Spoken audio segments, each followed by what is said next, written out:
आज हम पढ़ेंगे qualitative tools of monetary policy के बारे में।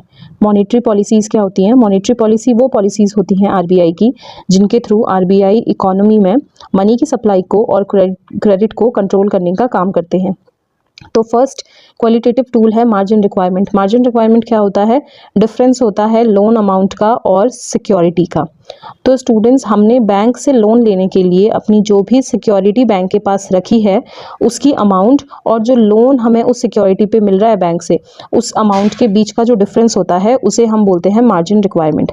फॉर एग्जांपल, अगर आपने अपनी कोई 10 लाख की सिक्योरिटी बैंक के पास रखवाई है और उस पर अगर आपको 6 लाख रुपीज़ का लोन मिल रहा है, तो जो 4 लाख रुपीज़ है, इन दोनों के बीच का जो डिफरेंस है 10 लाख और 6 लाख, 10 लाख की सिक्योरिटी पे जो 6 लाख रुपीज़ का लोन आपको मिल रहा है, ही है मार्जिन रिक्वायरमेंट। जितना ज़्यादा मार्जिन रिक्वायरमेंट होता है उतना कम हमें लोन मिलता है। Higher margin requirement, lower loan amount. ज़्यादा मार्जिन रिक्वायरमेंट होगा और हमें अपनी सिक्योरिटी पे कम लोन मिलेगा तो लोग क्रेडिट कम लेना पसंद करेंगे, लोन कम लेना पसंद करेंगे, जिस वजह से इकोनॉमी में लेस क्रेडिट क्रिएशन होगा और लोन कम लेंगे लोग तो इकोनॉमी में मनी की सप्लाई भी डिक्रीज़ हो जाएगी। लोअर मार्जिन रिक्वायरमेंट, आरबीआई अगर मार्जिन रिक्वायरमेंट कम रखती है तो उससे लोग ज़्यादा से ज़्यादा लोन लेना चाहते हैं, जिस वजह से इकोनॉमी में क्रेडिट क्रिएशन ज़्यादा होता है, लोग लोन ज़्यादा लेते हैं और इकोनॉमी में मनी की सप्लाई भी इंक्रीज़ होती है। नेक्स्ट है मॉरल सुएशन। मॉरल सुएशन में सेंट्रल बैंक इन्फ्लुएंस करने की कोशिश करते हैं कमर्शियल बैंक के लेंडिंग डिसीजन को।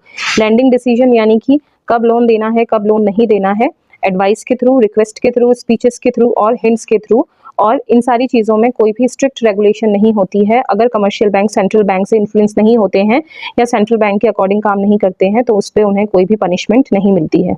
सेंट्रल बैंक रिक्वेस्ट करते हैं कमर्शियल बैंक से लेंडिंग को कम करने के लिए जब उन्होंने मनी की सप्लाई कंट्रोल करनी होती है इकोनॉमी में, और वहीं पे सेंट्रल बैंक एनकरेज करते हैं कमर्शियल बैंक को कि आप लेंडिंग इंक्रीज कर दो, लोन ज़्यादा से ज़्यादा दो लोगों को जब इकोनॉमी में मनी की सप्लाई इंक्रीज करनी होती है। लास्ट है हमारा क्रेडिट राशनिंग या सेलेक्टिव क्रेडिट कंट्रोल। इसमें सेंट्रल बैंक कमर्शियल बैंक को डायरेक्ट करते हैं कि किस सेक्टर में, किस स्पेसिफिक सेक्टर में कमर्शियल बैंक ने लोन अलाउ करना है और किस सेक्टर में लोन रेस्ट्रिक्ट कर देना है। Through this method RBI channelise credit to priority sector.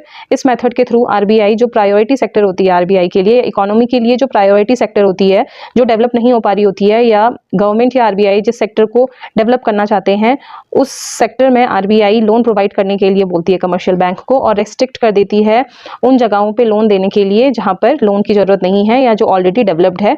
For example, जो स्मॉल स्केल इंडस्ट्रीज़ होती हैं या जो एग्रीकल्चर सेक्टर होता है, ज़्यादातर उन्हें आरबीआई प्रायोरिटी सेक्टर में रखती है और उन्हें लोन प्रोवाइड करवाती है।